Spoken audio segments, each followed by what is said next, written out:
Nuovo attacco di Forza Italia alle politiche agricole della giunta regionale, in particolare ai ritardi che secondo l'opposizione starebbero caratterizzando l'erogazione delle risorse alle aziende agricole per i danni causati dalla siccità. Un tesoretto da 45 milioni di euro sbloccato da una legge regionale, ma di fatto con risorse ancora ferme al palo, denuncia il capogruppo regionale di Forza Italia in Consiglio regionale Pietro Pittalis. La macchina tecnico-politica è praticamente in cortocircuito, sottolinea il leader degli Azzurri.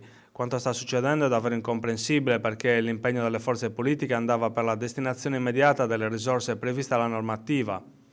Secondo Pittalis, migliaia di domande sono state già presentate e attendono ancora di passare al vaglio dell'apposita istruttoria. Il presidente Pigliaro e l'assessore all'agricoltura Pierluigi Caria, sottolinea Pittalis, devono immediatamente attivarsi per sbloccare questi finanziamenti in grado di far ripartire un tassello importante dell'agricoltura isolana.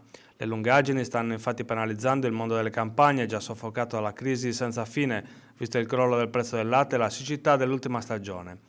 Non vorremmo che la recente visita di Matteo Renzi in Sardegna agli industriali del latte, conclude Pittalis, abbia contribuito a far rallentare l'attenzione verso i pastori sardi e il comparto zootecnico.